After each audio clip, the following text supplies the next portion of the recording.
Ladies and gentlemen, this is William Tincup, and you are listening and watching the William Tincup Experience. This is our second show.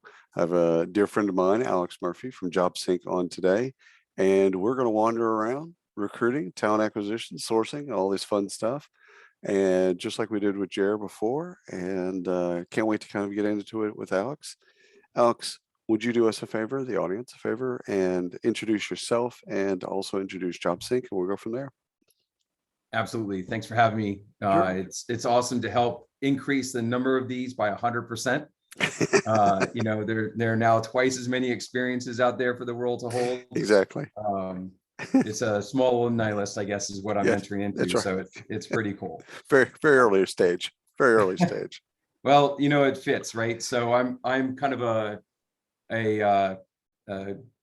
an entrepreneur of sorts. I've been in startups for 20 plus years, primarily in TA oriented startups. I was a co-founder at job.com 22 years ago or so. And most recently, co-founder here at JobSync.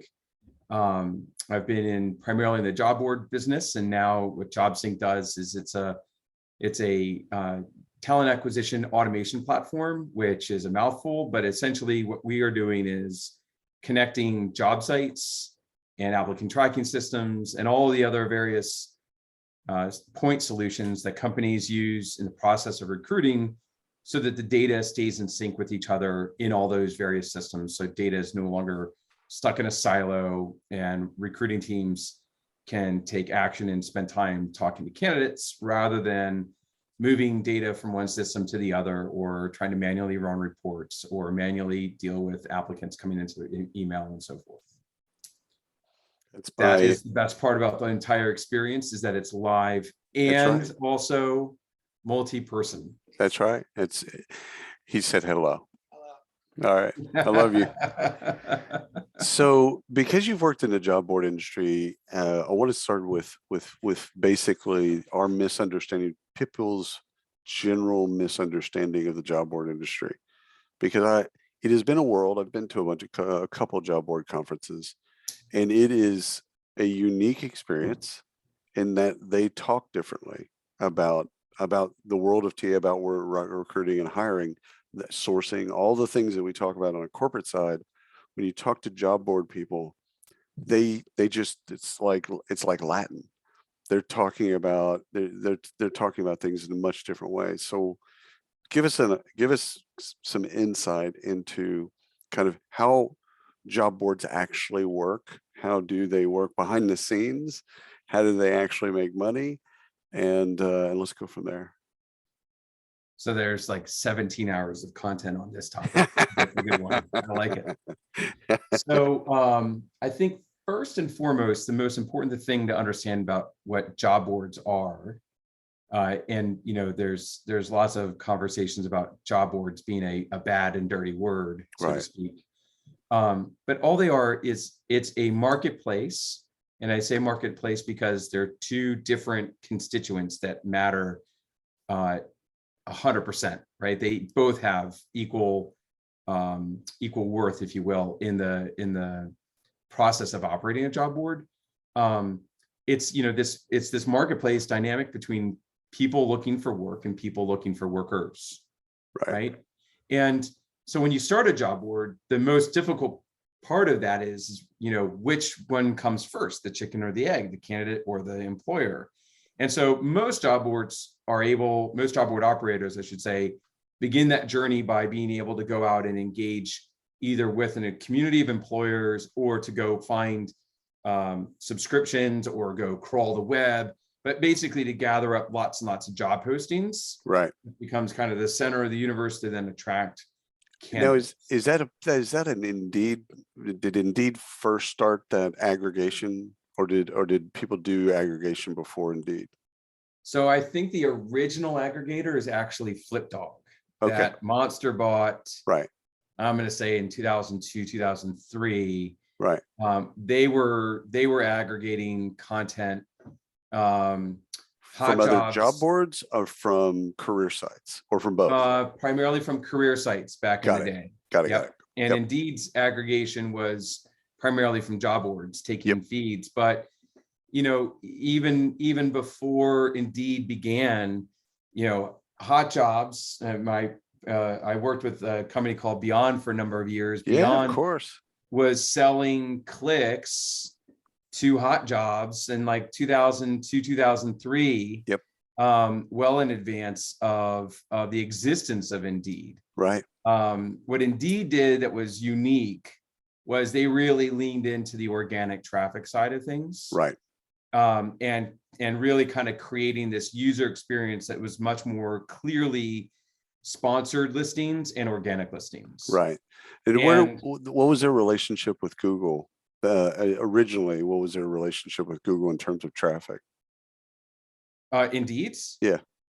I mean, it was a primary source, but they had a couple of partners that were driving a lot of the traffic in the early days as well. Got it. So, Google was enormous by 2002, right? Like right. in terms of actual search reference traffic. Right. But lots of people gamed it, and there's this whole web spam team that kind of came along, and yeah, you could go and get job content and recast that job content and have this duplicate content issue going on all over the place.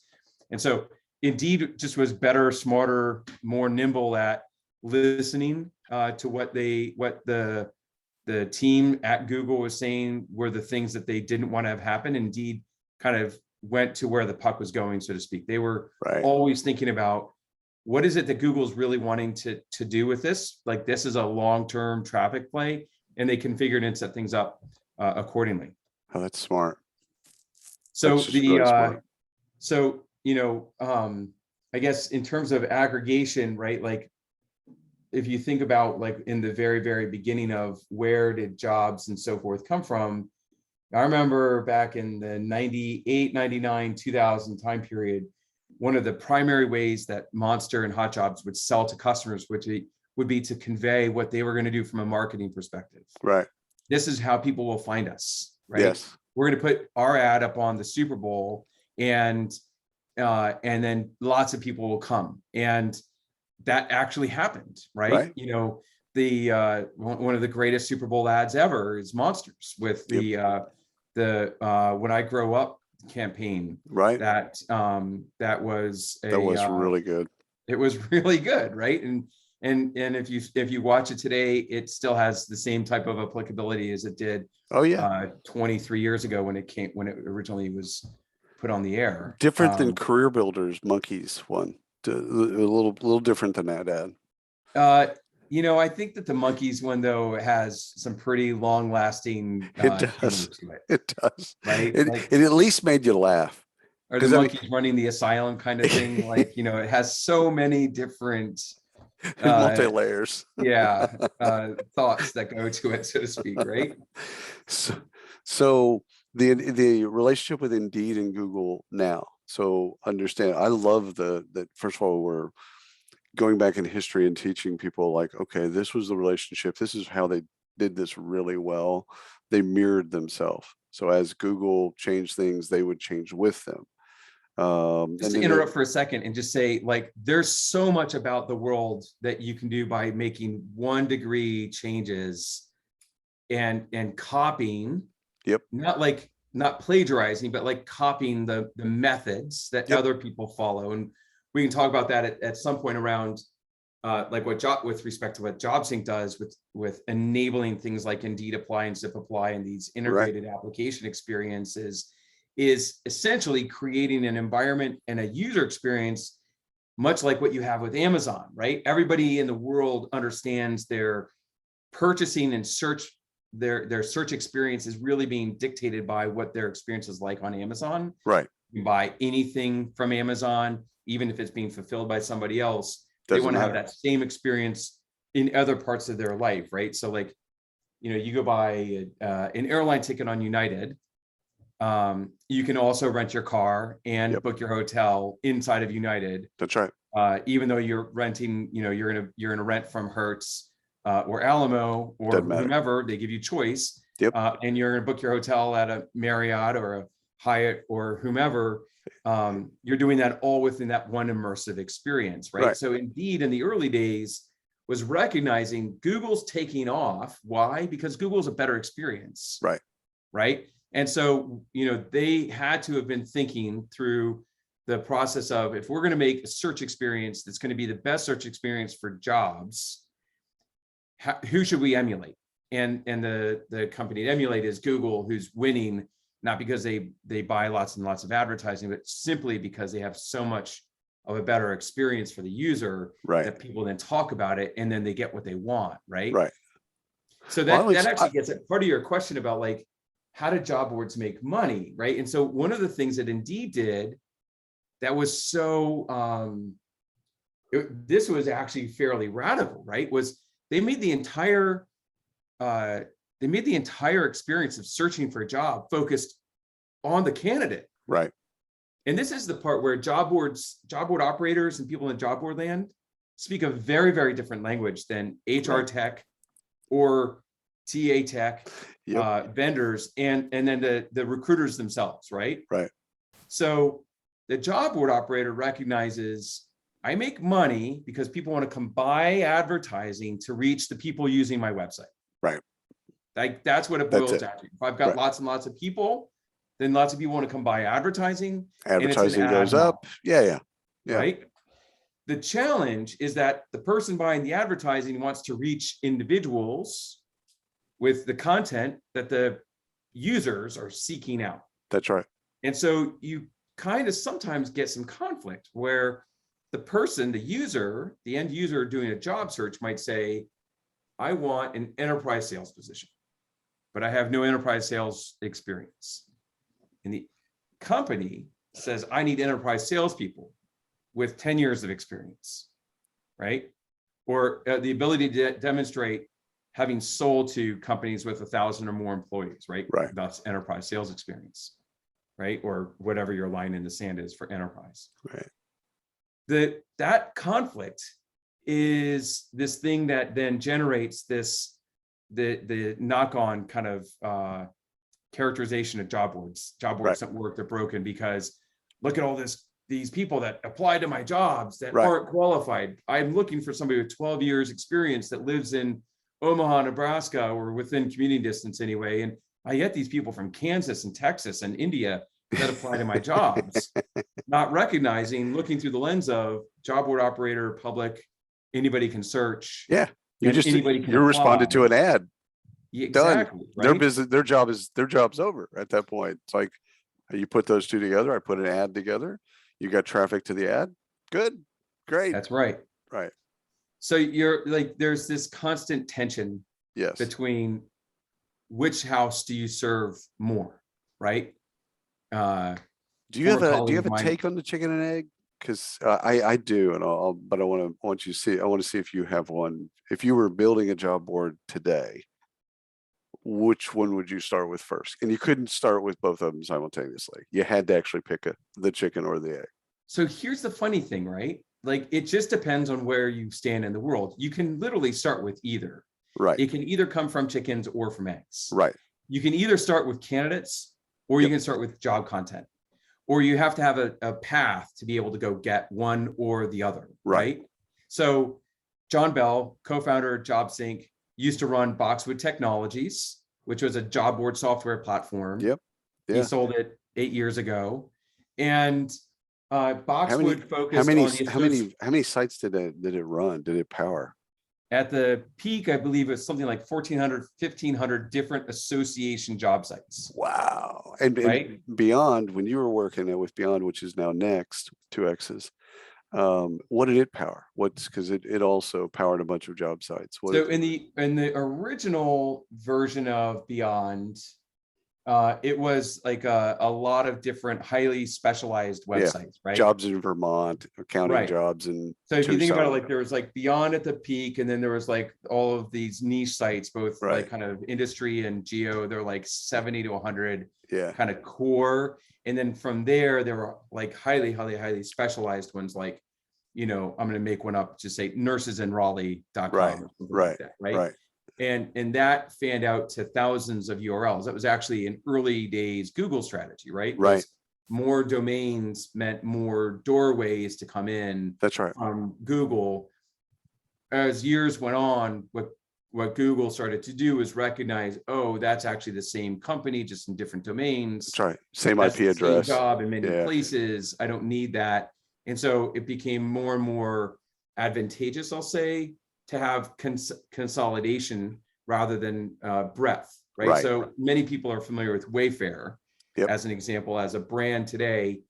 The original Wayfair was called CSN stores. They had the same strategy in e-commerce.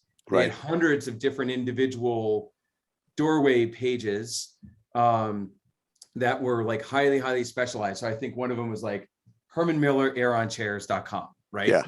You buy that product, and then they would and went into the same centralized database and so forth, right? So it's funny how like these business models, they parallel each other. Yes, they do. Right? Whether you're in careers or in e-commerce or travel or real estate, they parallel each other, and they also evolve, because at the end of the day, to quote David Brensilver, colleague of mine at Beyond, traffic is the lifeblood of your business, right? Like if you don't have traffic, then you don't have a business. That's right. Right? Yeah, actually, you and Jer last time were talking about applicant tracking systems. If you don't have applicants, it doesn't matter if you have a tracking system. That's right. Right? That's right. And those applicant tracking systems, they're not applicant generation systems. That's right. So at the very top of the funnel, someone has to apply. Somebody has to apply. Someone has to apply. That's and the traffic. And it needs to be relatively easy to apply, right? Like, we're in the middle of a recession, maybe. Maybe one just happened. Maybe one's about to happen. Something in that realm. Yeah. We're talking ourselves if into not, it. we're really close to the sun. Yeah. So to speak. Icarus? Is this an Icarus reference? Yeah, exactly. Nice. Well done. So the regardless, like the labor market's still hot, right? Yeah, it is. 300,000+ new jobs last month in the middle of all of this inflation, war, Ukraine, turmoil. Yeah. Like this has never happened before. Why? Yeah. And why is it happening? It's happening in large part because, companies derive almost all of their value based on their people. And so if you lay off people, you're basically taking the value of your business down. That's right. And so the dynamics around recessions and the impact on the labor market, or predicted recessions and the impact on the labor market, are just, it's a very different world today than it was 14, 15 years ago when we were staring at the financial crisis. Well, and I think we've learned something at the beginning of COVID, when we overreacted because of all the uncertainty, rightfully so. We didn't know how long and what was going to go on, and companies just overreacted. And then 6 months later, they're like, oh boy, we need to go and hire. And then that lasted for a long time. And I believe what we're seeing right now is another micro overreaction, that oh, wait a minute, we've overhired, we're too fat, we gotta cut some, trim some here, we gotta get the right. And I foresee, I'm gonna look at my watch, in about 4 months from now, people are gonna go, oh, we gotta go and hire again. Okay, yeah. So like, but they're still hiring. It's they're hiring like crazy right now. And people are willing to leave jobs, and people are saying what's going on, right? And like, anyway, it's there's probably a number of threads for us to go down on that one. Pull the thread of Indeed and Google now, and give people an insight into, okay, where they started, which was brilliant, and where they are now relationship wise. Like, what do you see, as an expert, what do you see their relationship as like right now? I mean,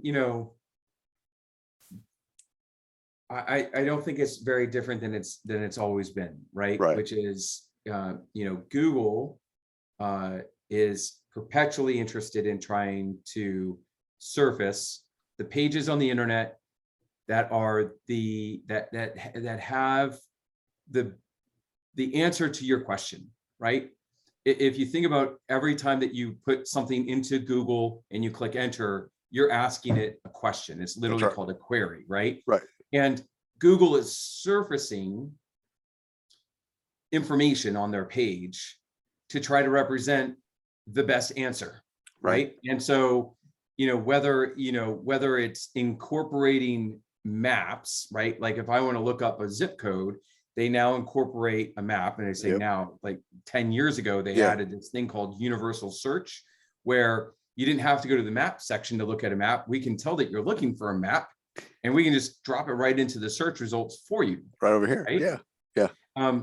As they think about that, they think about like body content, right? So if you're looking for, let's just make something up, like a sales job in Atlanta, Georgia, right? They want to find the best sales job for you, but they don't have enough context and understanding of you and really what you're interested in. Sales right. could be enterprise sales, like I was talking about before, Right. or it could be auto sales, or Right. it could be retail sales, Right. or something entirely different than any of those, right? So there's so much more context that's needed that their algorithm seems to look for some diversity in that. And that's where search results pages that Indeed builds Right. end up getting ranked really highly. That's right. One of the things that is absolutely part of the algorithm is when people click through, do they engage? And Google can measure that by seeing how many people immediately come back to Google and go to the next link. Right. Right. But like if people click through and end up on the Indeed page And they stay there. Google goes, well, you know what? We surface this page, and then lots of people click into it, and then they stay. That means that we're surfacing the best page for our users. Yes. But like at an engineering level, that still doesn't really feel great, because That's right. I should be delivering to you the best actual answer for like what that job is. That's right. Google for jobs, right? Right. I was going to say, and so what did the ripple of Google for jobs? I mean, you felt that, you obviously saw that as well. We talked about it a couple different times. Where are we at right now with Google for Jobs in terms of, you know, because they worked on it for 4 years, so it's not like it was new, but it was new to a lot of people. It came out and all of a sudden it's brand new, and there was a lot of discussions about it. Where are we now in what we know about it, and what we think Google wants to do with it or not? So no inside information, Yeah. no advisory role, nothing like that, right? Right. I think Google, in particular, Google, the search engine, right, and the people running the search engine are fairly clear about what their long-term objectives are, which is to stay very hyper-focused on surfacing the best content for somebody's question, right? Right. The jobs category is not any different than a lot of the other classified categories. Right. Real estate is one in particular, cars is another, where any particular job or house or apartment or car is like a zero-sum game. There's one and only one winner, if you will, for that piece of content. Meaning, Right. if I buy that car, it's off the market. If I buy that house or rent that apartment, they're off the market. If I get that job, it's off the market. There's a slight edit to that in jobs, because lots of jobs out there represent many positions behind the job. But like they've been doing this vertical search, trying to organize the information in a more structured way for quite some time. Right. And the idea of structured information within the content of pages is many years old. I'd say 12. It's like when schema.org came out. Yep. And so all Google for Jobs is just more organization to the content of job content inside of their search engine, right? So it's not how did the job board radical. How did the job board folks, that community, is that a friend or foe for them? Yes. Indeed it is. Yeah, exactly right. For sure. It was really simple when everybody's getting hired, right? Anyway, we can make bad analogies all day. But the friend part, right, is now this is a traffic source, because job boards have more data to publish and can create more structure to that data. And so therefore more of that can go through. Foe, in that Google's looking for user experiences that are great, which actually kind of ties back to how most job boards make money. It's not like a large portion of that money is not made from an employer directly. It's made indirectly through like wholesale type of relationship. Right. Or it's made in something entirely different, like a lead generation model, right? And so Google's very much trying to figure out, how do we make the user experience the best the user experience can be, which means getting rid of things like login forms or having to click through Right. to your website and then on to another website. Right. They want to have like a direct application experience, meaning go from Google to a page where you can apply, Right. right? No extra steps, right? There's How a how far are tremendous they amount of, how far are they away from that, do you think? well, they've added it as an Yeah. as an element that you can add to your data that you provide to Google. Right. Um, they've made some modifications to what the UI looks like to say, Right. directly apply on such and such website. Um, I don't think that they've gotten to a place yet where they feel confident in Right. rewarding those jobs with a direct apply experience and penalizing those without. Right. That's a great and ambitious thing to tackle. It'd be even better if they tried to focus on the fake job listings. Yep. Like, there aren't any Walmart greeter jobs that make $55 an hour. Right. They don't exist. Yet there's a tremendous number of Walmart greeter jobs and post office jobs that run through the Google ad platform and inside of Google for Jobs. They're just made up fictitious jobs where job sites are running those ads, pulling them in to get them to sign up so that they can send lots and lots of email to those users. And then they click on jobs. Right. And they That are actually interesting to them. Yeah. So let's pivot to Facebook real quick in terms of their model of and their approach to jobs. So let's do the history lesson and then where we are currently.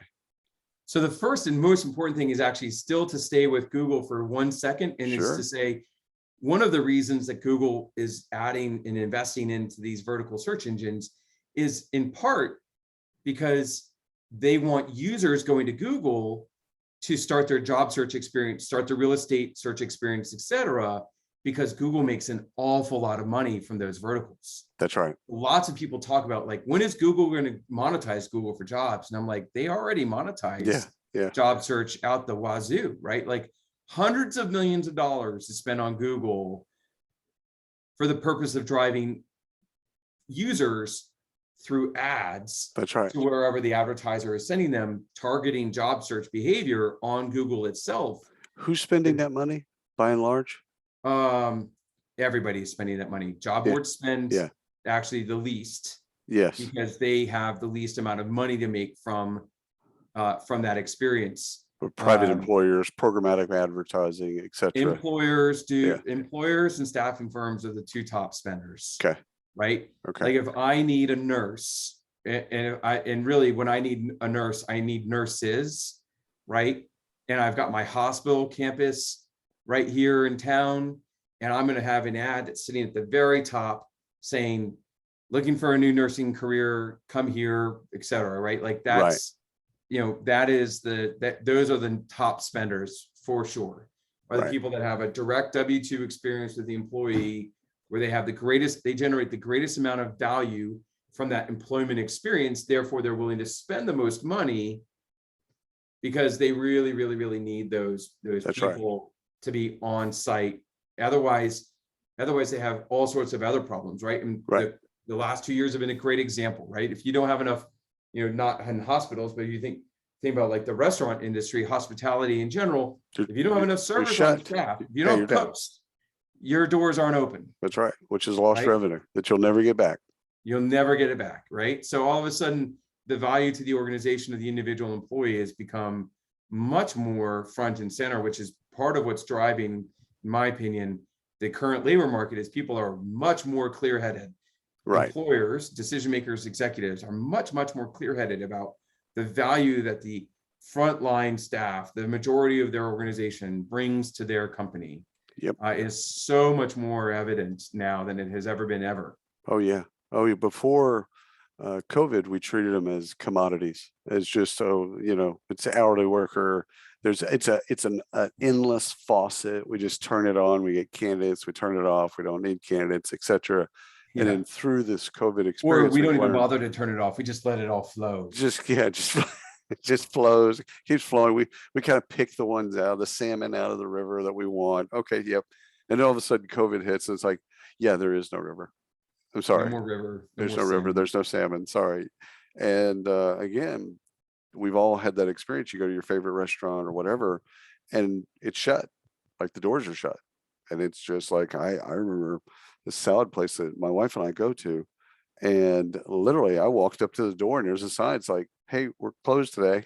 And I'm like, it's like Tuesday. Why are you closed? Like, why would you ever be closed? It's because they don't have staff. They can't staff it. If you can't staff it, you can't be open. So lesson learned. But I think the hourly people, I think that's actually really kind of a compelling industry. And because the candidates have changed so drastically, the candidates are just unwilling and they'll move. What's so different about candidates in the hourly market is they'll move for 20 cents more an hour. And they don't care if it's Best Buy or Walmart or McDonald's or what, like they're all the same. Like they're literally, they look at an hourly job, not as a career, as a gig. And they look at it as like, okay, who's going to pay me a little bit more? And so somebody gets a job at Sherwin-Williams and they're paying $18.50. It's like, hey, can you give me a job at I know nothing about paint. Don't care. I'll learn it or I won't. Taco Bell is going to pay $18.40 or $18.75. Fantastic. I don't know anything about tacos either. And they'll just move. And it's a horrible analogy, but it's an analogy that I've used before. So I'll get in trouble less because I've used it before. Hourly candidates are like krill, and they just move at a whim. Like it's just, and they just move, and the whales are coming along, trying to, all right, they open up their mouth. They get a couple of them, and the krill keep moving. And those are candidates. They'll just move, and it's so vastly different than corporate, where corporate, they won't move necessarily for 20 more cents. Now, if it's $2,000, yes, maybe, but they're also looking at other factors as well. And again, what's the beauty of COVID, if you would look at it in that way, is that it sped up a bunch of this stuff that was going to happen already in all of HR and all of talent acquisition. We just got there faster because the candidates are so vastly different, which I want to get to the apply experience and the candidate experience in a second. I do want to get back to Facebook because they've recently made some changes. They've made some changes in their approach to jobs and what they think about jobs. And so where were they originally? And there was a couple of different plays that have kind of tried different things with them. And where do you think they are currently? What's their status? So just to put a bow on the hourly worker one, Yeah, the I'll krill. say that the great enabler in all of it, right? There are a couple of enablers. One is all of the stimulus money that flowed through the economy in the last couple of years has created a massive amount of financial ability for a huge cross section of the country to be in demand for lots and lots of stuff. Therefore, Right. the gating factor to generating more revenue is just having more people. Right. So I can go get a job for 20 cents more, much more easily today than I was able to 4 years ago, right? That combined with the fact that the gig economy is there and available for anybody. So you can basically tell your boss, who's still the number one reason people leave companies, not money, right? You can tell your boss, I don't like you and I'm done. And then walk right out the door. Yeah. Right. And have zero guilt about it for your family, because you can None go whatsoever. walk right out the door, get into your car and pick up a gig on the way home. That's right. Like, picking up groceries or doing whatever. Ironically, you can even reverse that. The gig finds you. Right. You can find the gig finds you, depending on how you want to look at that. Which gets back to the point about like how job boards make money, right? It's like, all of the gig companies trying to come in and get people to come work for them. Right. Whereas the candidates looking for a job, they're not looking for a gig. It's like, how do you make those things happen, that intersection happen without it disenfranchising, so to speak, or diminishing the experience for the candidate looking for a job, but also still serving the advertiser to gain access, which then I think gets back to Facebook, right? At the end of the day, Facebook reacted to, and it's kind of ties together an earlier question, which one of these things matter, chicken and egg? They recognized that they have a ton of people on their platform looking for work, Right. right? Had this conversation actually last month. I'll leave the name of the company out of it, but they're in the classified space with Right. like selling products and goods and so forth, and pretty big website. And they looked at their search logs and they realized that even though the stuff that's on their website is all products, they have a huge number of people looking for jobs. Yep. Right. So their chicken and egg thing is relatively solved because they have job seeking traffic. Right. Now they just need to put in the jobs. Yeah. Right. Facebook recognized very much the same thing. People were running searches for jobs up in that search bar. Right. And what they were getting was really, really, really bad search results that included things like posts from 7 years ago or pages that haven't been updated since 2009. Which is a horrible experience. Like, that's bad. It doesn't foster a good environment. And 5 years ago or so, 6 years ago, Facebook had taken on this initiative around being at the center of your life experiences. And the life experiences that mattered the most were things like finding your spouse, what you did in celebration with your children. Your employment is definitely one of those life experiences, being at the center of that. So they were really focused on trying to understand, could we put content here with lots of partners that fostered more engagement? So their original thesis was that their original approach was all applications would happen on platform. You couldn't leave Facebook at all. Right. And so, like, can we drive engagement and then have that result in hires, right? Which is so interesting. Just for pause for a second. Google wants you to come there, find a thing, and then go somewhere else. Facebook sort of, maybe. Kind of, I don't know. No, like lots of stuff on Google now keeps you in Google. Fair enough. They at least want you to come back, and you will, especially if it. But Facebook wants you to stay. They look at your time spent on site, right? Yeah. Whereas they're both looking at, and they both want you to stay on their site. I get that. So does Twitter. So does Instagram. Like, they all want you to stay on their site. They all want you to stay in the application, etc. But it is kind of interesting to think of Facebook wanting you to stay there and then solve all of these different problems. Okay, so bring us back up to speed. Sorry. So they come out in 2016, 17, 18. They start conceptualizing, they build, they introduce, and then they come out to the market and they say things like, we're going to solve this whole resume problem and people aren't going to need a resume anymore, right? And it's like, why not? Because it's kind of like job boards are a bad word and everybody else wants to camp on top of the topic that resumes won't exist in 3 years. And it's all a resume is it's a document that portrays the things I've done in the past and what my skills are and where I currently live. And maybe even a statement that says, I would love it if I could do X. Right.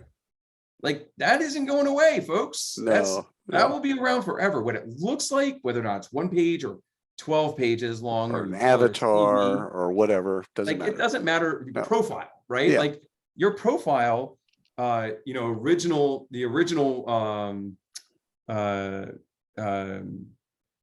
kind of resume coming out of Facebook, which is a PDF version of your Facebook profile, right? Really, really thin. Doesn't actually have all of your accomplishments, the things that you've done, the things that are worth celebrating and pointing out to future potential employers. Hey, look at this stuff that I did here, right? Which is really, really great. I could do great stuff for you too. If it just says that you were a sales rep at so-and-so company, that doesn't actually get anybody excited to talk to you, right? Right.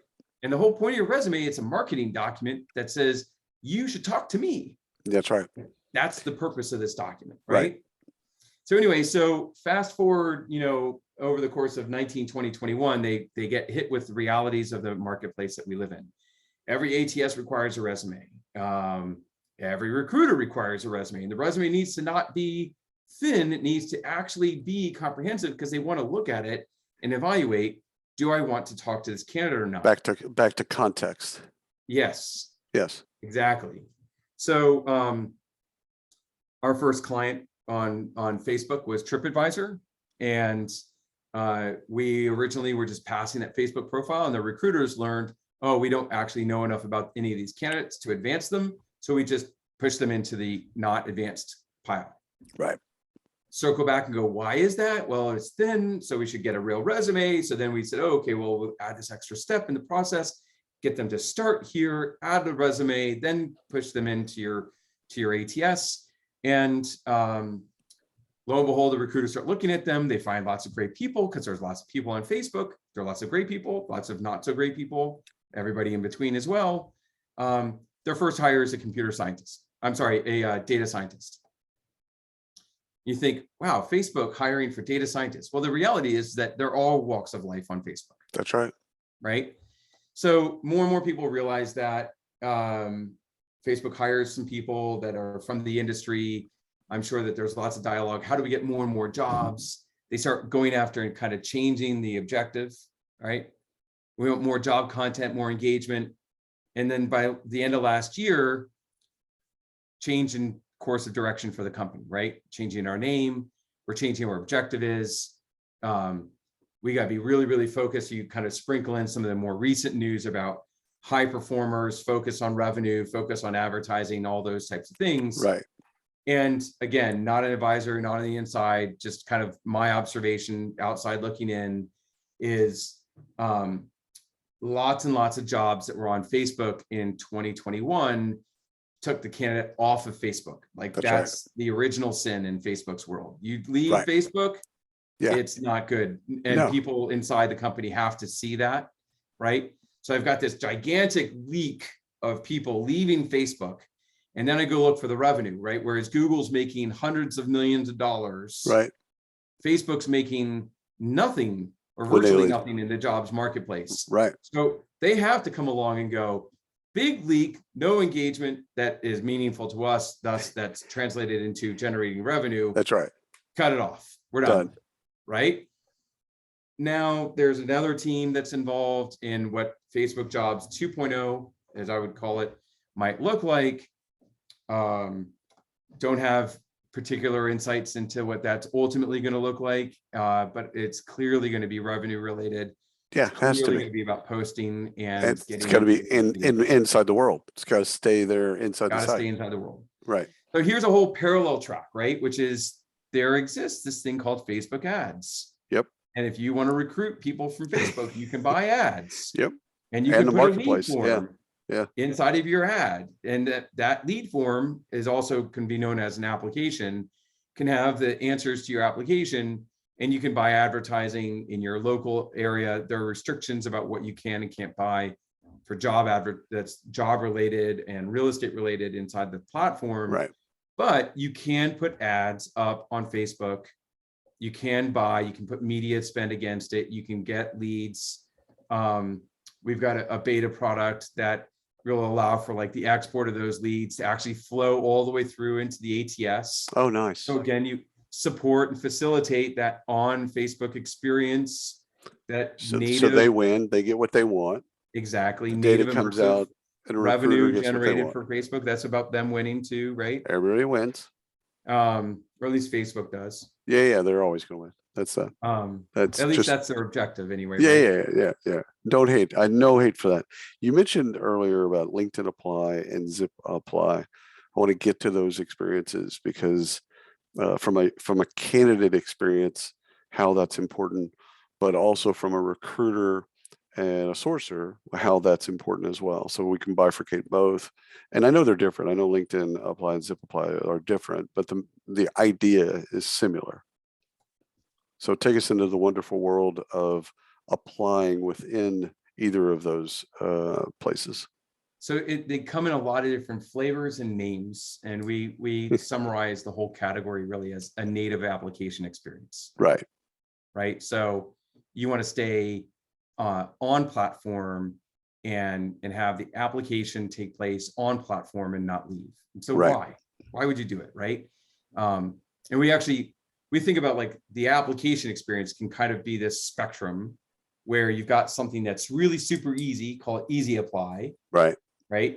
And then you have something that's much, much more complicated that has, is not easy, right? It's the opposite. We'll call it hard apply, I guess, right? It is that the funnel of the easy apply gets more people, and the more difficult or more questions that are asked, et cetera, the more laborious, you get less people that go through that process. That's exactly right. And I'll Yeah. add one more piece, which is on the easy apply side, you don't get enough data to actually screen people. And on the hard, complicated, more question side, Right. you're capturing more information to be able to then discern who do you want to talk to and who do you not. Right. But the more complicated it is, The less you're going to get. You're going to get fewer, but you're also going to get fewer of the most high caliber people. Oh, that's right? interesting, because they You bail think out. about, like, who are the people that are first to abandon That's an right. application? It's the ones that don't need to apply as much as the rest. That's the software engineer told me this a couple of weeks ago. It's like, I ask a hiring manager or a recruiter the first time we talk, how many steps in your recruiting process? And if they say a number that's over 4, I bail. I'm like, wow, that's harsh. Not worth it. Not worth me investing my time, which Exactly. is valuable, Exactly. into this process that's like long and difficult. That's interesting that you differentiated the high quality, because I hadn't put the 2 and 2 together. I knew the volume side of it, but the actual quality side is, because it's taking more time and candidates are thinking in seconds, minutes, and hours. The more time that those talented people are like, yeah, done, I'm out. It's also why they don't do a lot of skills testing and technical testing on the engineering side. Like, you put a Java test in front of, or a React test in front of an engineer that's a senior engineer, they'll just laugh and go, yeah, no, and just move on. Now, you've got to do something fun with that. When you were doing this conversation with Jerry, you brought up the session that you did with at Craig's event about doing the shared offer letter. Yep. So that comes from a selling process, right? And in sales, the way you get to an ultimate yes in a complex long-term sale is that it's a continuous dialogue, back and forth, give and get. Right. Right. Right. You need that person to do the technical assessment. 100%. Right. But you're not going to get them to do the technical assessment until they see themselves in the environment with people that they want to work with. That's right. Person that they're going to work for, and people and colleagues that they're going to work with. And projects that they find interesting. And projects that they find not just engineers, by the way. That's marketers. Marketers, salespeople. They want to sell stuff that is in demand and interesting, right? But if you try to do all that assessment stuff up front because it's easier for you, then you're marginalizing them, right? So we've got a talk track for the whole fall that's all about creating this harmonious experience that is satisfying both recruiters and candidates, right? And when we take that back to this native apply experience, it's how do you find the Goldilocks zone, right? Which is neither too easy, right? Where you don't get enough information to screen, right? And there are job boards where you can see a search result set of like 50 jobs, and you click the select all button and you click apply, and boom, your data goes to all of them. That's just noise, though. I mean, right? It's just like, more noise. Sign me up for a spam list. Yes. Yeah. Right. Like, you don't even know who you apply to. You don't have any idea about like why you would want to go. Right. Which actually hurts you as a candidate, because you're going to get a bunch of stuff that you're not interested in, A, B, but also creates a bunch of noise for those ATSs and the recruiters of like, what is all this filtering through all of this stuff that just will never make it forward. Right. I've got a funny parallel to this, right? Because I say like things happen in parallel between industries. I've got a buddy, he's engaged now. So he's not doing this, I presume, today, but he would land in a town. Yes. Right. Phone comes on. Swipe left. Tinder comes up. Yeah. And I don't know which way you're supposed to swipe, but I don't either. So swipe left for interested. So like first recommendation, he's just like this. Right? He gets through like 100 of them, right? Man's casting a net very wide is what he's doing. He's casting it very wide. His first thing is like, I don't care as much as they care. So if they respond to me, then they've already leaned in. So now I'm gonna start the evaluation. Now I actually really look back and make sure. Yeah, okay. No, I can't do this. I just think it's funny, right? It's a Funny different world story. than I'm in Miami at a conference and I'd never really seen Tinder. And a buddy of mine who's recently divorced, he was with us and he literally he was explaining because I was fascinated by the whole concept. And he goes, yeah, it's just really cool. Here's what you know, here's how it works, here's what you do. I'm like, wow, that's really cool. Completely thinking to myself, so glad I'm married. Thank God I'm married because I don't want any of this in my life. It just looks very, very traumatic for me. No, I don't want any of this stuff to happen. But then he goes, well, just kind of tinker around with it. I got to use the restroom. So he goes to the restroom, he gets caught up at the bar, and I'm just not really thinking about what I'm doing. I'm like, she's hot. She's hot. Oh, nope, nope, nope, nope, nope. Oh, she's hot. She's hot. And when he comes back, I hand him his phone. He's like, what did you do? he's getting hammered with all these messages. He's like, what did you do to my phone? I'm like, I was just playing a game, man. It was like Candy Crush. I don't know what it is doing. I just got into it. literally it's just like playing a game though, right? Like It, it's it it was is it was. it is kind of funny that you use that word because that's basically what it comes down to at That's right. some level. That's right. And That's by right. the way, again, parallels, all you did was you just took a gigantic pool of candidates and you Yes. you made a nice short list for them. That's So right. And it was based on my criteria, not right. his criteria. His, Well, oh, so his many criteria, parallels to draw in his dating criteria would and be different employment. if a hiring manager. My criteria was different. Uh, Yes. we'll reconcile that at one point. Herein lies all of the problems between sourcers and hiring managers, is it not? 100%. 100%. It mean Venus and Mars. It exists. Getting them to actually agree on what is needed and required on what should be searched for. I mean, Yeah. I've actually told sourcers, I mean, don't start a search and don't start a source until they can give you 5 profiles in LinkedIn. Like these 5 profiles, this is what I'm looking for. Great. Now I'll go find you 30 more profiles that fit that profile. Great. I can do Yeah. that.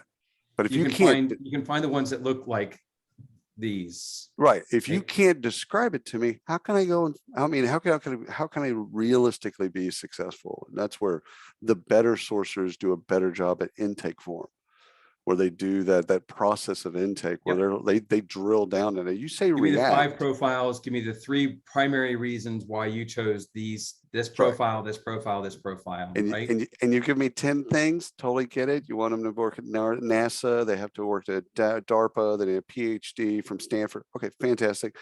What of these are really critical?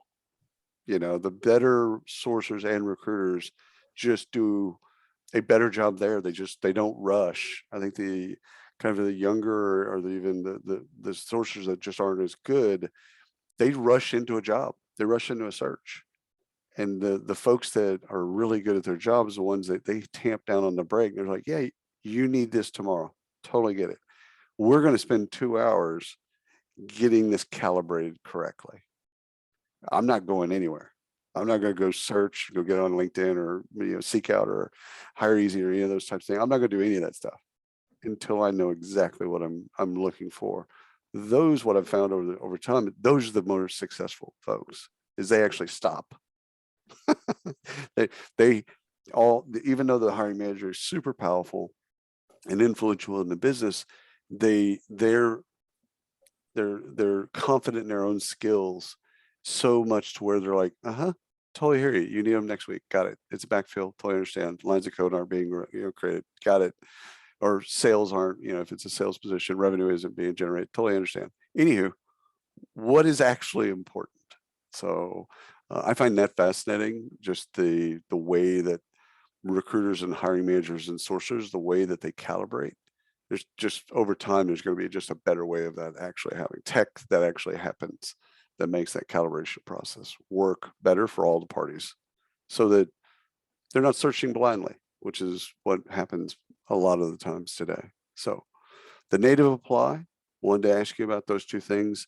And then I wanted to go into kind of the connective tissue that you see in the candidates and what they need to be connected with these different systems, and also the folks that are using the system, sourcers, recruiters, and hiring managers, what they need out of those systems.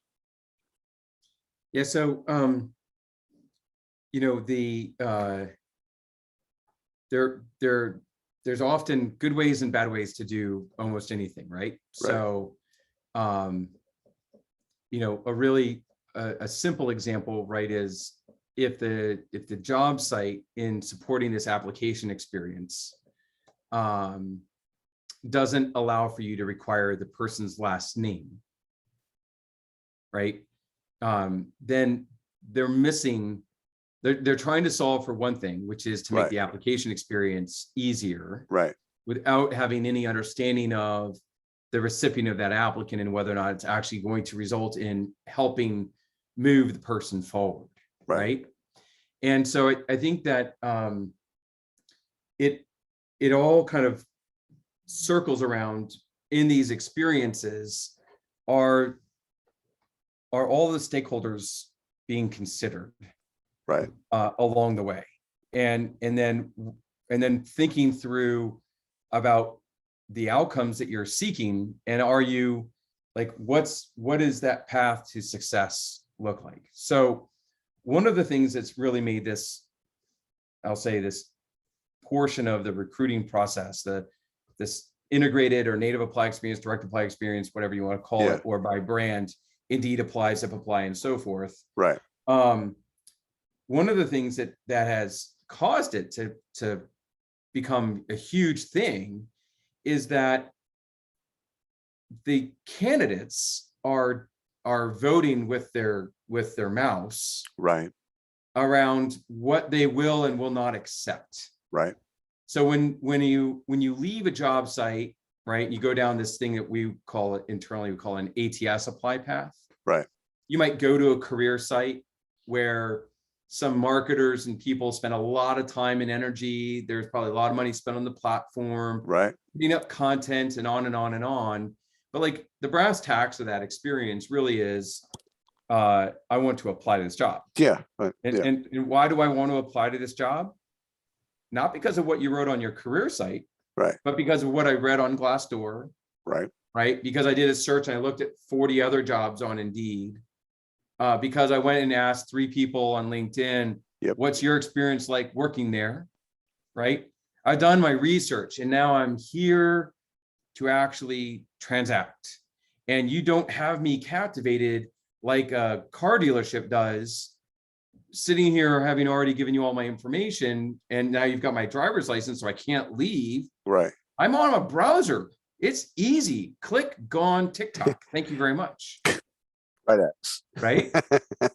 And so what happens is 19 out of 20 people, Appcast has been tracking this data for like forever, it seems like, Yeah. but at least the last 6 years, 19 out of 20 people drop out of the process when they start applying, when they go down the ATS apply path.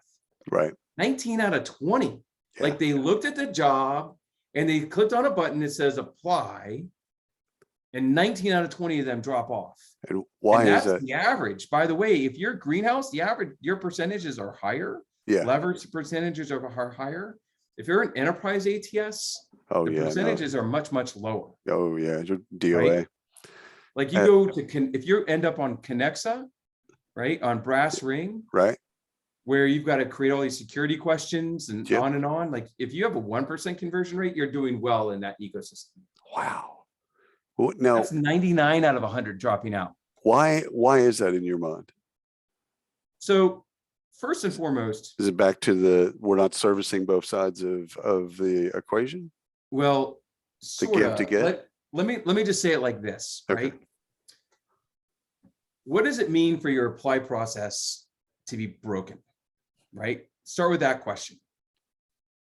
To the IT person, they go in and they fill out every field. I filled in my name and I answered these questions and I wrote them down and I created my password and I validated my email, and they went point by point by point by point by point. They answered all 45 minutes worth of questions. They uploaded their certificate of, whatever, and it all worked. Not broken. Right. Right. The IT person's broken is, did I get some type of error message Right. in the workflow? And the answer was no. my password requirement requires 16 characters. It can't contain any consecutive letters. None of the stuff on the QWERTY keyboard needs to all be randomized. Like literally, there are password challenges that say you can't have a word that's in the dictionary. You can't use anything from the website, right? All these fanatical rules. And the person was able to structurally get through the testing process to make sure that none of that worked in any other way other than the way that it was designed. Right. That's a working application, right? Except no, it's not, because the objective is not, can I get through it if I'm a professional job seeker or I'm the one that designed the process. The objective is to get as many applicants into my applicant tracking system to track, to generate hires as possible, right? My objective is I want 7 people on my slate of candidates that are really highly qualified. How do I get that slate of candidates? So in your mind, are you thinking get less and do it more frequently? So there's something to stages, right? So yeah, like yeah, I can in that give get model, right? right. Going back to the sales, I can get your name, your information. I need these 7 screening questions answered because you That's right. have to be in the US. You have to be 21 to be a bartender in my restaurant. Why? Because Right. it's the law, Yeah, right? yeah. Like there's stuff that you need to get answered that is actually screen in, screen out stuff to advance you down the path, right? Like long form paragraphs, like nobody's going to write that. No. I have this When you you know, mentioned the phrase professional job seeker, nobody wants a professional job seeker. nobody wants to be a professional job seeker either, right? By both sides, right? Right. That's actually a bad thing. Where does comp play a part in this in terms of where in the process do you see that being? Is it front loaded and you ask comp near the beginning, like some of those knockout questions, and you put comp there, or is comp something that you put in the process or further along in the process? Well, I mean, in the perfect world, you're putting some level of compensation in your job description. Yep. Right. And a person is evaluating whether or not to move forward to click the apply button because they've already looked at it and said, They've screened oh, themselves in and out. this is something that I'm interested in, and they pay a proper amount. Right. Where it becomes difficult is, you have somebody that lives in Tokyo and somebody else that lives not in Tokyo, right? That's right. That's right. Say London and Manchester, right? Like are very, very different costs of living. That's right. You have it's difficult right now to actually know what to do and what the right thing to do is, because inevitably people put in a range of 50 to 70, and the person walking in the door has an expectation of 70. That's right. But did you disappoint?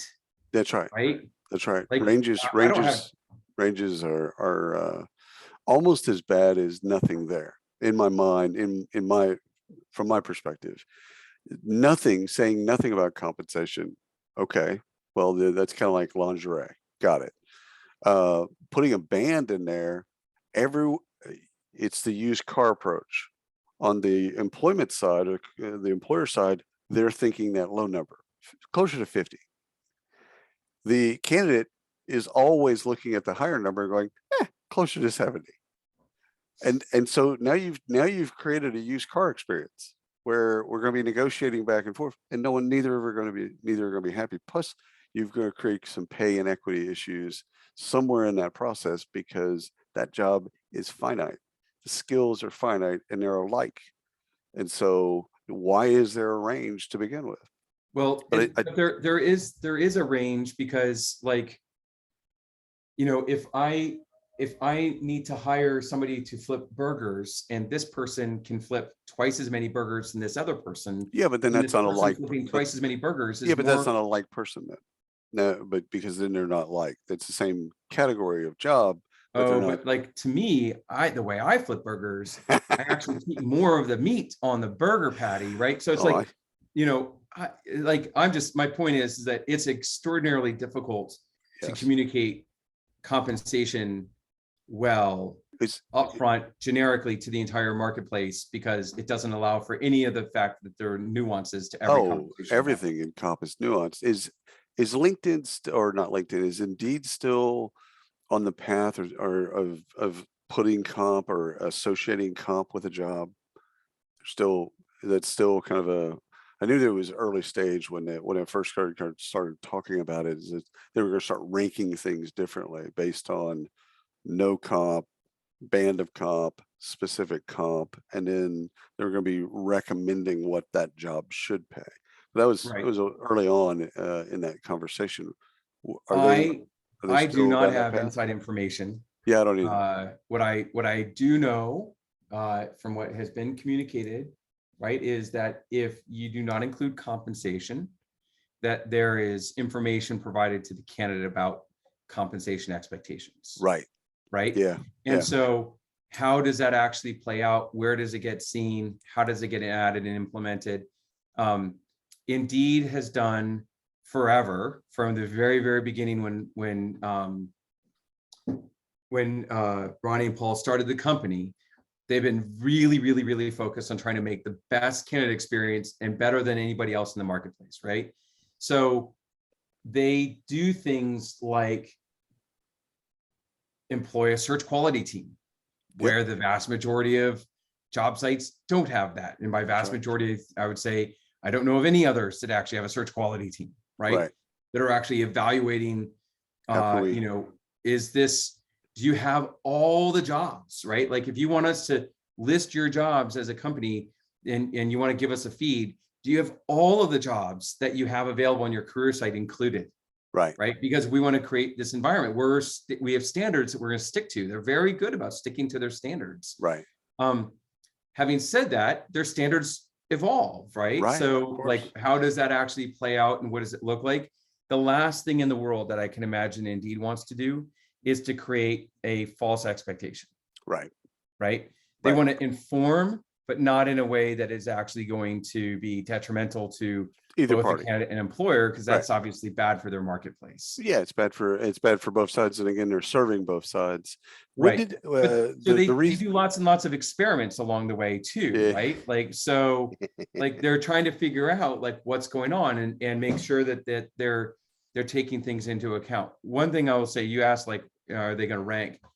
They evaluate what the application experience is like for each employer, Right. and they reward and they punish based Yep. upon that experience, Yep. right? And so you I can imagine that more information leads to probably more visibility. I am certain it leads to more engagement because they will showcase that information Right. to the candidate, That's right. which then means that people that are more aligned with what you are showing are going to be more likely to apply, and people Yeah. that are less are going to be less so. That's right. That's right. Now they moved to a login, because for years, Indeed, you didn't have to, you could be anonymous. You could just go to the site and search and look and do this and the other. And now you have to log in. Why did they make that decision from your perspective? Like what drove that?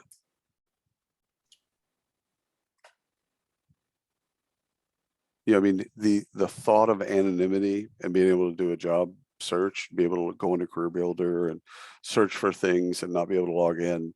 I could see the value of that for a lot of candidates. Yeah, I think you asked why. Like, I guess my knee-jerk reaction is because um, when I shouldn't say knee-jerk. So outside of Indeed's historical and anonymous job search engine business, Right. right? When it was an aggregation business, Right. the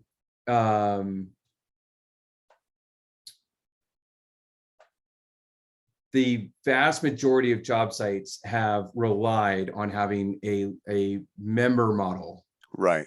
so as to be able to have more engagement from a candidate more often over time. Right. And so I have to imagine that other aspects around kind of the broader economics play into that, and Has to be. expectations, right? Yeah. Again, I would say, we learn from Amazon about what the world looks like, right? So um, Amazon doesn't allow for an anonymous purchasing experience, Nope. right? You can't have anonymous user experience on anything that you're transacting. And with the introduction of Indeed Apply, gosh, I think it's been 7 years Yep. since they first rolled it out. They're moving more and more into that platform marketplace dynamic. They have a lot of offerings on the employer side. It's not just about posting a job, but it's about Right. interview scheduling and assessments and the entire process, full funnel. And so when they're thinking on the 10-year time horizon, they're thinking about their marketplace dynamic and how they facilitate moving in that direction. So that's the broader whys. I think it's solving this broader platform vision that they have for the Right. product as a whole. Going back to the point about testing, they introduced a registration, I'll say pop-up that did not have a requirement. And then they saw the data and they reacted to the data because they're students of their own data, in a pretty large way. They looked at the data and they said, this is not going to have a materially negative impact on application generation, which is where they generate all the revenue. And I can pretty much say without knowing, I have a high degree of confidence that it had very little impact on the end outcomes that they were seeking. Right. Yeah. I looked at it and I thought, back to your give and take model. If you have to log in, they're going to learn a little bit more about you. And as they learn a little bit more about you, which is a good thing, they'll be able to serve up things that you care about. So like when people I always get in this argument with people about Google and privacy. I'm like, I want Google to know everything about me. I want them to know everything. The reason why is I want them to serve up things that I would care about. I don't want them to serve up, ads about tampons. Like I have no interest in that. Now, if they know everything about me, they're not going to do that. They're going to offer up ads about scotch and cigars and stuff that I care about. So Yep. I want them to know about everything. It freaks some people out. With Indeed, it's the same thing. I want them to know everything about me. Like I want them to be able to upload my LinkedIn profile, parse it in whatever way they want to, and ask me questions. Like, great, fantastic. The more they know about me, the better they can serve me. So I actually looked at it as a positive thing. I just wondered what your take was on the experience. But I want to get back to the ATS apply because I think people that are listening to this or watching this are going to be complete 9 out of 10 is going to freak some people out. Going to a career site because there's so much money spent in recruitment marketing. There's so much money spent in employer branding. There's so much money spent in career site technology as well as content just to get the person to click the button that says apply. And then this experience happens, whether or not it's, and again, Workday, SuccessFactors, Greenhouse, doesn't matter. The idea is that this experience happens and it doesn't happen in the way that we want it to. So first of all, we just painted a real kind of dark picture. Got it, stated, covered. And some of my advice to TA leaders before they take a job with a company is to go apply to a bunch of jobs. Just create a bunch of fake profiles and just go through the application process in a bunch of different ways to see what's broken and where is it broken. Because it's broken. It's just a question of where and finding that out. But what's your take on how to make that, to increase those odds? Okay, so let's play with something simple like, okay, if it's 9 of 10, not if, it is 9 of 10, how do we make it 5 of 10? Right.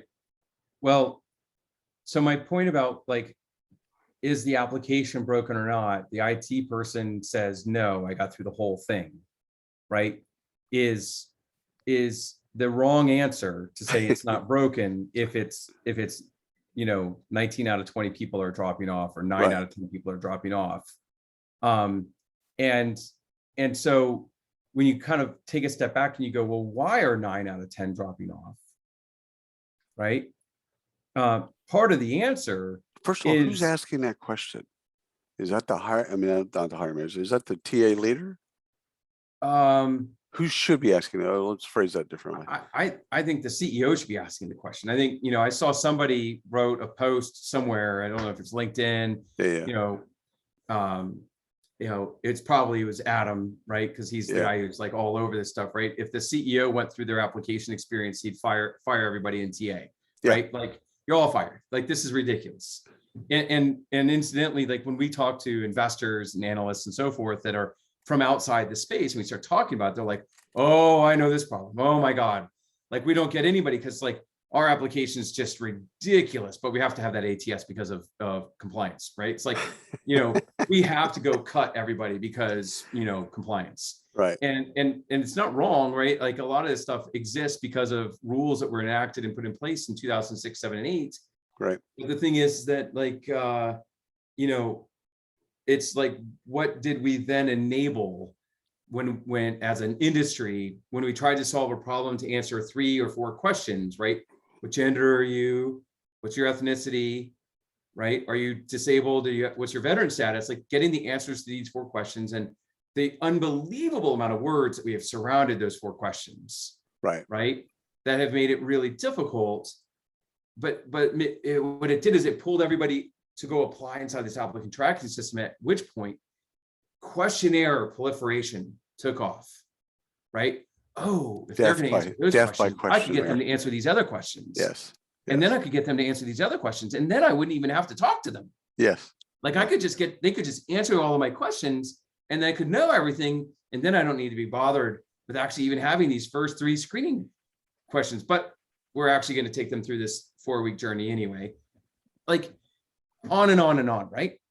And so you said there, something I think is really important, right? Like go apply to some jobs.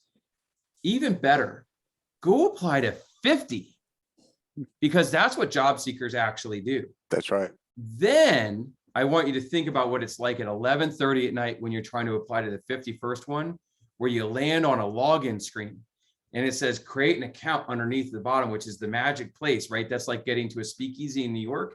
It's like you need to say, Big Bird and Elmo are awesome, and they open up this door to awesomeness. Yeah. It's like, where do I click to actually start my application on this website? What on earth, right? And I'm going to go enter my information again and again and again and again and again, Yeah. and again 50 times. You asked the question in a slightly different way, so my autofill didn't work correctly. Right. Right. That gets back to the point about professional job seekers. Professional job seekers can get through an application in the New York subway system. Yep. Right. If you're a casual job seeker, you got no idea where to start and you're just frustrated. And so what do? You stop and you go to TikTok. That's right. Cart abandonment. Okay, in the e-commerce word, that's cart abandonment. They just leave. It's easier to exit. Exactly. Which again gets you back to not just the volume or quantity, it gets you to quality. A quality candidate, their frustration level, their tolerance for frustration is minimal. Right. They're just going to fight their way through. 100% right. And so what happens? The recruiters, who are the people that are getting skewered internally at the company for not having enough applicants in the applicant tracking system, right? They figured it out. They said, I can solve this problem. I'll go manually post a job on LinkedIn, manually post a job on ZipRecruiter, manually post a job on Indeed. And what happens? Those job sites reward that immersive experience. They get more applicants, they get more visibility. And then all those applications, where do they end up? In the inbox. Yep. Right. So now my applicant tracking system is no longer xyzawesomeats.com. It is Outlook. It is Gmail. Right. And from a compliance perspective, I've still got to get them in my applicant tracking system. So I'm going to copy, paste, drop into my ATS, and away I go. And now as a recruiter, I'm spending 10 to 15 hours a week doing manual stuff that software should do somewhere along the way instead. Right. So let's talk about I want to get back to JobSync for just a second in terms of kind of why y'all started JobSync, like the whole that you saw, and then currently like the way that you work with people, because I think it'd be fascinating, especially given what we've talked about so far, because we've laid a lot of groundwork in terms of all these things working and not working, and what they do and how they do it, etc. So when you originally started JobSync, what was the premise or the thesis? So first off, we're a startup company that's 10 years old, Right. right? And I say it's 10 years old because I'll say the very, very kernel of the original kernel of our seed, if you will, was insights that John had when he was at Boxwood running all those association job boards we talked about earlier, right? So from 2002 to 2012, the conversion rates of looking at a job and then applying to a job had gone from really high, like 40%, Right. to really low, like low single digits. Wow. And John was like, why is this, like, I'm not generating as many applicants as I used to for my customers, right? And he had this perspective that his candidates had not changed. The term job boards are dead, or the phrase job boards are dead, was something that started in 2009, 10, 11. Right. And the reason that it started was because applicants no longer were being generated at the job board. Back in the day, you post your job on Monster, Right. and the applicants would show up in your inbox because the application took place on Monster. Applicants were no longer on the job board. Instead, they were taking place on the ATS, right? And I won't call them out. They were acquired by a programmatic tool a few years ago, but a company that used to be in existence was doing a webinar, and they had an analytics dashboard, and the analytics dashboard said that, like, I'm going to say 60%, to put a number to it, of the applicants that this company had generated in this webinar they're showcasing, 60% were from the career site, that this company was highlighting that they built great career sites, right? Right. And they said, and look at Career Builder. Only 1% of the applicants came from Career Builder. And I'm like sitting here like spitting acid out of my mouth. Like, lady, where do you think all of the applicants that applied on the career site came from? Yeah. They came from Career Builder. That's right. Right. And I don't work for Career Builder, wasn't working for Career Builder, but I'm like sitting there like, she's highlighting how this job board where the company spent all this money didn't generate all the applicants because they had marked them all as coming from the career site. Yet all of the candidates that were applying on the career site came from job boards, primarily from Career Builder, right? There's just crazy like disassociation of logic. So anyway, so back to like, why did that we was start in their best interest because they built job sites, they built career sites. But do you think it's also our lack of understanding or visibility into source of hire? Well, it's tied to the fact that there isn't really good source of hire data. Right. Okay. Right. And even more importantly, it's like source of hire is because they should have known that. They should have been able to know that. Yes, they should have been able to know that. They should have also been much more focused on, let's say, source of slated candidate, right? Right. Like, from initial interest or application to hire, right, there are lots of stages in this funnel to narrow people down. And if you're really trying to optimize your recruiting, you don't want to focus just on hires because you really selected that one person out of a pool of, let's say, 5. Right. All of which. And what worked. Right. Well, you theoretically would have been able to choose any one of the other 4. Right. So you really want to optimize to who generates the most candidates that make it to your final slate. That's right. Right. Because then you have enough data to actually to assess. Right. So many of the things about the hire, including things like these 2 people would have been your primary choices, but they pulled themselves out because you took too long. That's right. That begets the question of response time. And in these systems, and also how candidates are looking at time versus how corporates are looking at time.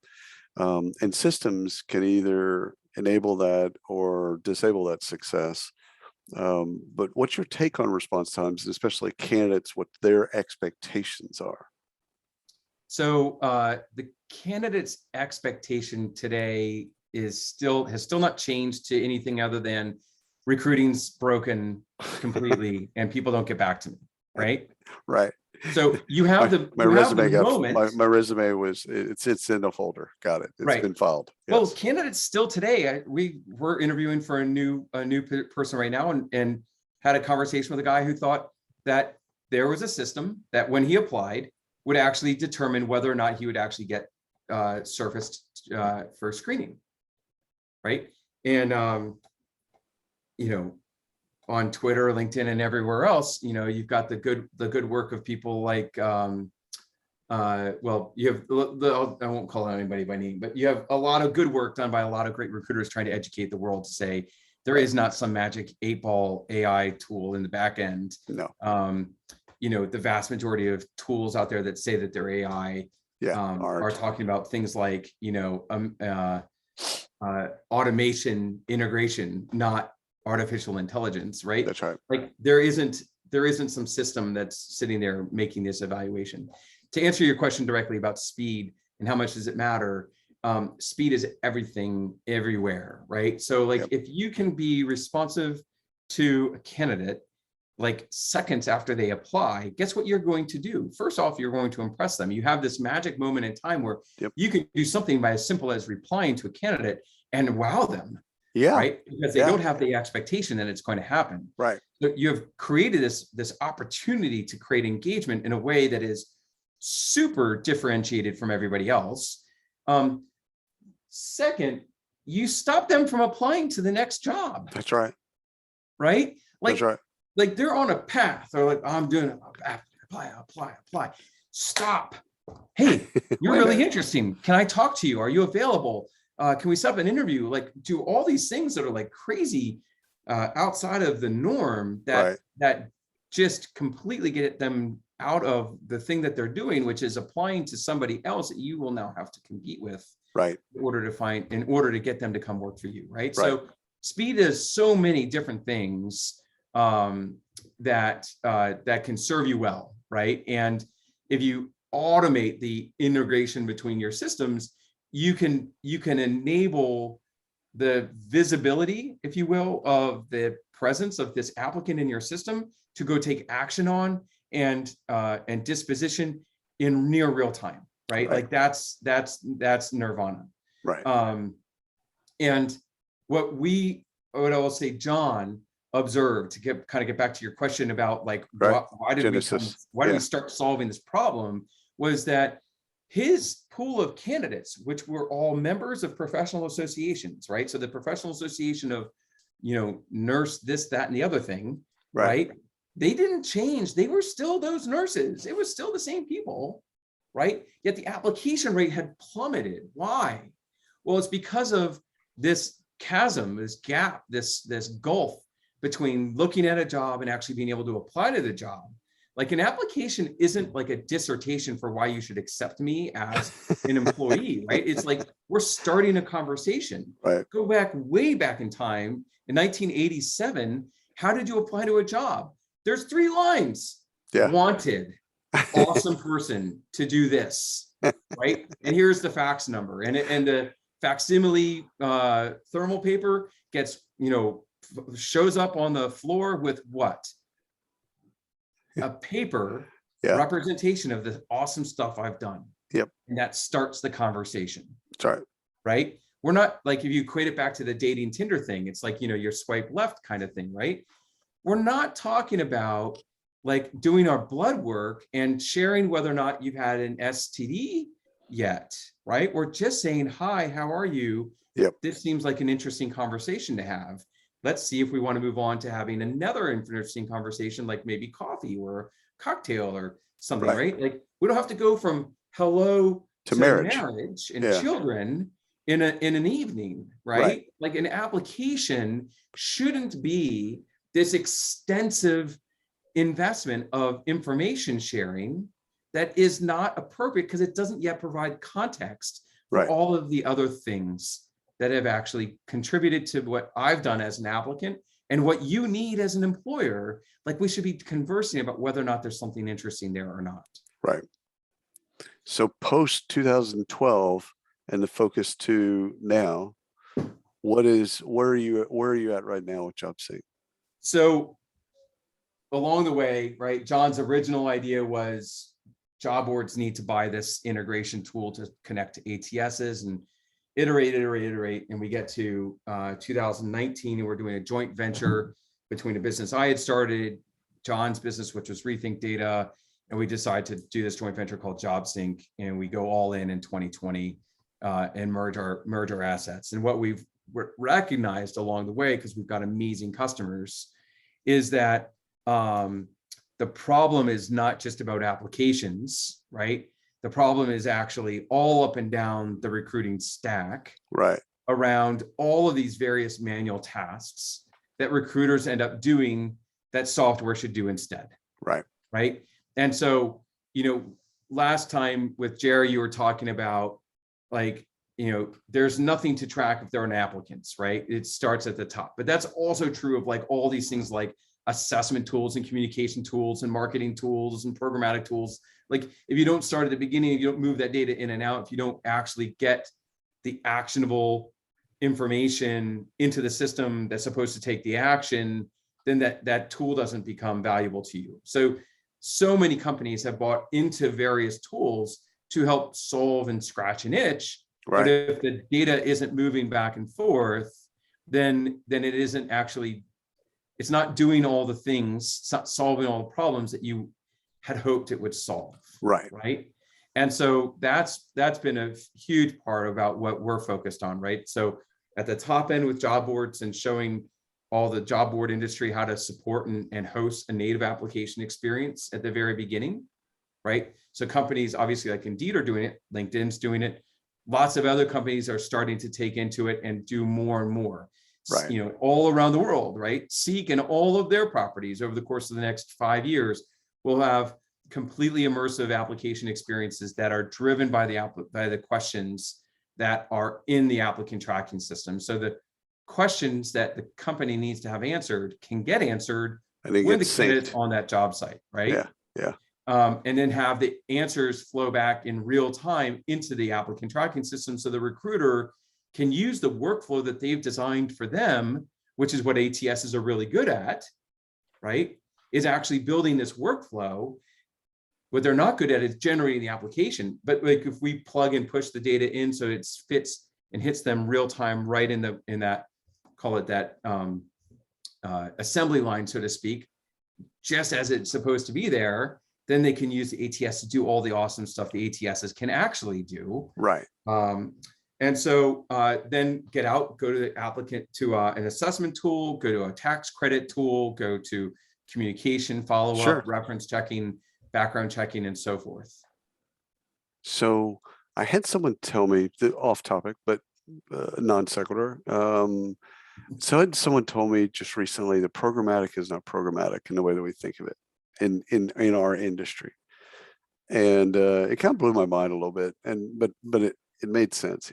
He said programmatic in the way, not ad tech, not in the way that we think about it, it's really just performance. It's pay for performance. We're not really doing things that are truly programmatic yet. We will, but we're not really doing truly programmatic things. What's your take on that? I mean, because I was kind of blown away a little bit because I was like, because I don't know, I just kind of bought into the category and followed all the players. I just kind of got caught up, and he just took my legs out from under me. He was like, yeah, look at ad tech, look at all these companies here. Yeah, this is actually truly programmatic. this is what programmatic looks like. 10 years from now, this is what recruiting programmatic will look like. Yeah. So I think first off, whatever that prediction was probably wrong. But if you rewind the clock and you go to, the first people trying to bring programmatic platforms into recruiting, right? So, right. In the US market, it would be Recruitix and Appcast. Yep. The thing that they put their finger on that was like a huge thing then and is now is when you've reached the number of applicants that you need in order to generate a hire, right? Or you've reached the maximum number of applicants that you can manage. Right. Stop spending money on that job posting. Right. Right. Turn off that faucet. Software making that decision based upon a rule is in fact programmatic. And so when people say this isn't programmatic because it doesn't have real-time bidding, because it doesn't do this, because it doesn't do that, I'm like, I revert back to like definitions, right? Yeah. Programs doing things at the instruction of some human based upon a set of rules is in fact programmatic. Yeah. The discussion's over. It can get more intelligent. Fair. You can do all sorts of other stuff. Right. That's right. But it's doing the basic. programmatic. Yes, it's doing the basics of what I love about programmatic is where and how much. And if we can solve for where and how much, and again, to your point, it turns off the faucet when it reaches a certain point without a manual, so a human being having to turn that faucet off. Because it was before that, a person would spend money and then things would just come in and they just deal with the outcomes. It could be too little. Think about things like anybody that runs a performance-based program that's based on cost per click, let's say, right? And so I have your job posting. And so anytime that anybody ever comes to my website and they search for a job and they see your job and they click, I get a quarter, right? That's called a spend money machine. Right. Right. Unless I say you can spend up to $100. Right. That doesn't mean that I've actually generated the applicants that I want for that $100. Maybe in fact, actually what I want to say is continue to spend money until I get 10 applicants or until I've gotten 10 applicants in as a whole. Right. So I mean, what the tools do, right? The programmatic tools and, broaden it out. Now there are lots of programmatic offerings out there in the world that cut it in different angles and different ways. And sometimes it's more performance based. So it's going to be CPA based. And sometimes there's almost like a service layer in between, right? That's right. Company might buy on a CPC from Indeed and from job boards X, Y, and Z, but sell on a CPA or, that's right. Do something, the original real programmatics were actually staffing firms that were selling on a cost per hire basis. Yeah. But they were because they go by the media over here from a CPC basis, and they had software sometimes called Microsoft Excel that would actually do some of the decisioning in between, because they had these elaborate VLOOKUP tables and pivot tables and on and on and on to help make faster, better execution, right? I have a word that I particularly like, which is before automation, there's manualation, right? You manually walk through the things that you want to automate. Right. Programmatic is the automation of those rules. Right. Because X and Y thresholds have been met, we are going to take Z action. Well, I'm glad you answered that for me, because I did kind of rock my world when he broke it down like that. I really kind of got me to rethink, but you brought me back, so I appreciate that. So one of the things though about what I can imagine that this person may have said is really around like the real-time bidding. That's it. Right. That's it. And this isn't really programmatic because the consumer marketplace allows for real-time bidding. Right. That doesn't work in our world at all. Right. Here's the number one reason. Most job boards don't differentiate between a 30-cent bid and a 50-cent bid and an 80-cent bid. That's right. Right. It's actually more binary, in, out. Right. Or if I'm getting the same job from 5 sources, right? Because you bought that listing from job board X, job board Y, and job board Z, and now I'm an aggregator and I now have all 3 of those jobs, I'm actually going to give the click to the one that pays me the most. And those job boards may not even been paid. They may not be paid on a per click basis. Right. They may have some sponsorship, right? Or duration-based posting or slot-based posting, right? Like it's just software in between, right? Right. So when you get to real-time bidding, it's like, how does one have enough information to say that I should in fact actually bid higher for this person than this other person? Right. Like how likely are they to leave, right? Like there's reasons why it works in the consumer world where it doesn't work in the recruitment world, is that there's a fairly finite set of data, demographic data, that we can use as signals that say, I should hire this person. I'm sorry, I want this person to be a consumer lead for me. That's right. Right. That's right. Like getting back to context. I'm in the real estate business or the mortgage business, and this person is holding a mortgage. Yes. With a credit score that's in excess of 650. I'll buy I that want lead. to pay for that, I'll buy that lead. But it's right? harder to do with it's hard to do that with candidates because you don't have enough context. You don't have enough context, and the nuances are Yeah. vast, Yeah. right? Like everybody wants to crap on every ATS, Yeah. right? Yeah. Yeah. Yeah. Yet there's a really good reason that there's so many ATSs, because Yep. the process of actually taking somebody through that's in healthcare, right? That's a nurse, is radically different than logistics, 100%. right? And the 100%. applicant tracking system that's really good for logistics is probably not very good for healthcare, Yep. right? And there are hundreds of category ATSs where one is better than the other. Yep. So many enterprise companies, like to such a degree that many enterprise companies have many ATSs. Right. And So again, it's compliance data. There's a reason that the ATS has and will always exist, is you still got to be able to track the tracking part of the ATS. You still got to be able to track this employment data. So they're not going away. They just need to get more. They just need to get probably better and more nuance to the actual position and workflow for those positions that they care about. that's right. We could talk forever, and we will talk forever if we don't eventually stop. So any parting shots, any parting thoughts before we close this edition? I think we're spending a lot of time internally talking to and working with a lot of different systems and a lot of different companies with a lot of different setups, and I think it's super simple to come to conclusions about why others are doing things, and to be I'll say judgmental. Yeah. And my parting shot in the whole thing is recognize that the people that are running that job site are trying to make a product that's really good. The applicant tracking system operators, they're trying to make their products really good. They're trying to serve their customers. They're not doing things to make you upset or to make your life more difficult. Like they just aren't. Yeah. And so, it's optimizing those systems as the way that they already have them, rather than complaining about as they are, because they'll get better.